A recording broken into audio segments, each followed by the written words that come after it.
Hello children, good morning. How are you? I hope you all are fine and taking good care of yourselves. Parts of speech हमने छोटी classes में पढ़े हैं, आपको पता है कि मैंने आपको पहले की क्लासेस में पढ़ाए हैं। अब हम आगे की क्लास के लिए चलने में पार्ट्स ऑफ स्पीच का जो फर्स्ट स्टेप है, सबसे पहला स्टेप, वो क्या होता है? Noun. What is noun? Noun means naming word. अगर हम बड़ी सी डेफिनेशन याद करेंगे तो nouns are the words which tells us about the name of person, place, thing, bird, fruit, flower, vegetable etcetera etcetera. बहुत सारा लंबा चौड़ा डेफिनेशन हम दे सकते हैं, लेकिन हमें क्या करना है? हमें सिर्फ छोटी सी चीज याद रखनी है। Nouns means the naming words. What are naming words? They are nouns. Nouns means naming word. बिल्कुल सिंपल। डेफिनेशन को क्रैम करने की जरूरत नहीं, उसको सिर्फ अंडरस्टैंड करना है। जिसका भी कुछ नाम है, जैसे मैंने आप में से किसी का नाम लिया अयान, इधर आओ, तो अयान क्या हो गया? नाउन। अगर मैंने बोला रोहित बदमाशी मत करो, तो रोहित क्या है? नाउन। और बदमाशी भी नाउन है। बदमाशी कैसा नाउन है? जो हमें दिखाई नहीं देती। रोहित हमें दिखाई देता है, तो जो दिखाई नहीं देती वो नाउन कैसी हो जाएगी? एब्स्ट्रैक्ट। और जो दिखाई देता है वो कैसा हो जाएगा? कॉन्क्रीट। तो अब हम नाउन पढ़ेंगे, नाउन के साथ में नाउन के अलग अलग पार्ट्स भी पढ़ेंगे। अलग अलग पार्ट्स वैसे तो नाउन के 10 to 20 हो सकते हैं, वो बहुत बड़ा हो जाएगा, तो वो हम नहीं करेंगे। हम क्या करेंगे? नाउन के जो एलिमेंट्री पार्ट्स है वही पढ़ेंगे। Naming words are noun. What are naming words? If I say I am writing this definition and that is quite easier one. Naming words are called noun.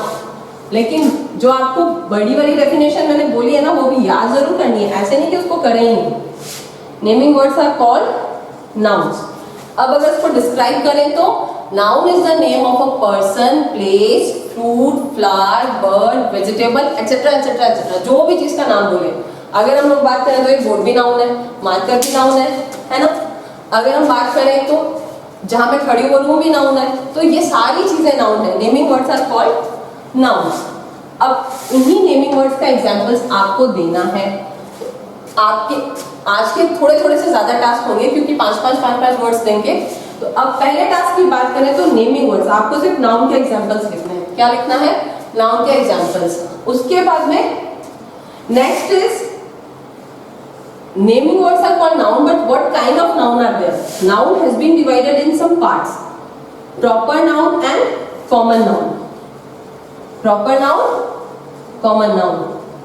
Noun को पता है हिंदी में क्या कहते हैं? हिंदी में नाउन को हम बोलते हैं संज्ञा। हिंदी वाली मैम बताती है ना, व्यक्तिवाचक संज्ञा, जातिवाचक संज्ञा, भाववाचक संज्ञा। तो हम उसी तरीके से पढ़ लेते हैं इसको, ताकि हमें इंग्लिश और हिंदी दोनों पढ़ने में आसानी हो जाए। अब प्रॉपर नाउन जो है वो कैसा नाउन हो जाता है? व्यक्तिवाचक संज्ञा वाला। अगर व्यक्तिवाचक की बात करें, किसी का भी नाम है, जैसे मैंने यहाँ पे लिखा रोहित, ठीक है, रोहित किसी स्पेसिफाइड बच्चे का नाम है, तो ये कैसा नाम हो गया? प्रॉपर। अब मैं जब कॉमन का एग्जांपल दे रही हूं, तो कॉमन नाउन के एग्जांपल में रोहित के लिए क्या आ जाएगा? बॉय।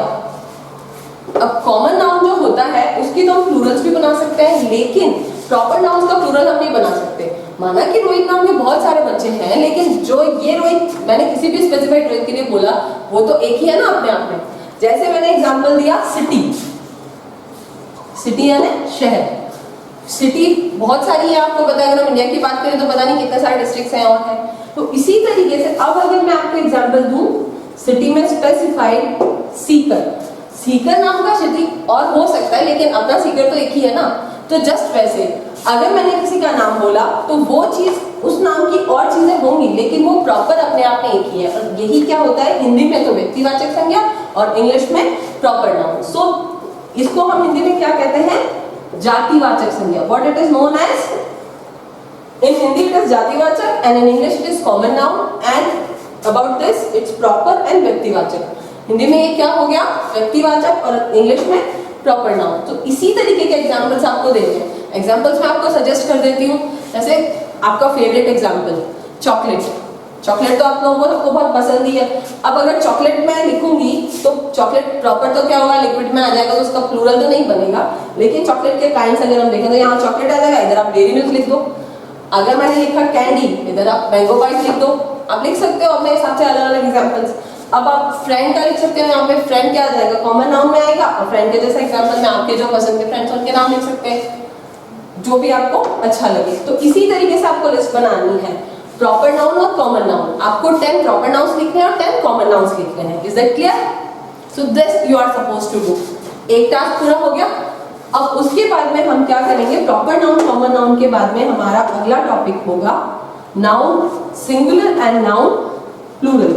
वो आप लोग बहुत अच्छे से छोटी क्लासेस में करके आए हैं, बस सिर्फ आपको डिस्क्राइब करने की जरूरत है। Noun singular, noun plural. Noun singular मतलब कि एक वचन एंड नाउन प्लूरल मतलब बहुवचन। आप पेन, पेन्स, बुक, बुक्स, इस तरीके के सिंपल एग्जांपल्स आराम से लिख सकते हैं, कोई प्रॉब्लम नहीं होगा आपको, आप आराम से बना सकते हैं। Then moving on to next abstract and concrete, जो मैंने अभी आपको बोला था ना, वो रोहित की बदमाशी वाला एग्जांपल दिया था। तो आप इसमें क्या लिखेंगे, abstract noun and concrete noun. Abstract noun means the noun which we can just feel, which we cannot see or touch, and concrete noun means the noun which we can see, touch, anything it can do. So, अगर मैं marker की बात करूं तो मैं marker को छू सकती हूँ, इसलिए एक ऐसा नाउन है। मार्कर कॉन्क्रीट नाउन है। एब्स्ट्रैक्ट नाउन की बात करूं, अभी जो आपके लिए एग्जांपल दिया था बदमाशी, ये हो गया मिस्चीफ। मिस्चीफ कैसा नाउन हो गया, एब्स्ट्रैक्ट नाउन। और अगर मैं बात करूं इसी के जैसा एब्स्ट्रैक्ट नाउन में air, you cannot see that, you can just feel. If I say childhood, बचपन, तो बचपन को हम छू नहीं सकते। If I say oldness, बुढ़ापा, बुढ़ापा भी हम सिर्फ देख सकते हैं, कोई आदमी बूढ़ा है। If I say about laughter, तो हंसी हम देखते हैं, किसी बंदे को हंसता हुआ देख सकते हैं, उसकी हंसी नहीं देख सकते, है ना। तो वैसे ही आपको इस तरीके के एग्जांपल्स लिखने हैं। हालांकि ये आपके लिए थोड़े से डिफिकल्ट हो सकते हैं फाइंड आउट करने में, बट आपको सिर्फ 5 ही फाइंड आउट करने हैं। कॉन्क्रीट नाउन आप 10 फाइंड आउट करोगे और abstract noun 5। That would be enough for you. So how many words are there for total? The previous one 10, 10, 20 and then these are also about 20, no? So about 40 words you will prepare for today. So this is all about today's work. अब आपको मैंने noun के कौन-कौन से kinds दिए याद है ना?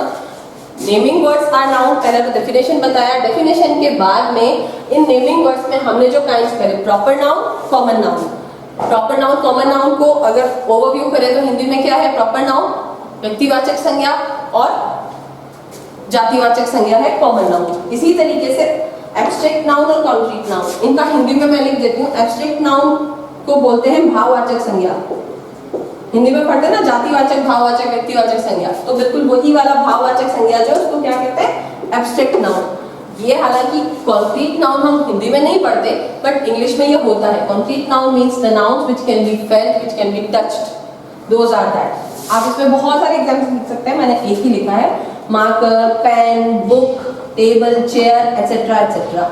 Okay, so this is all about your today's class and you are supposed to find out those work. I hope you have enjoyed the class. Thank you.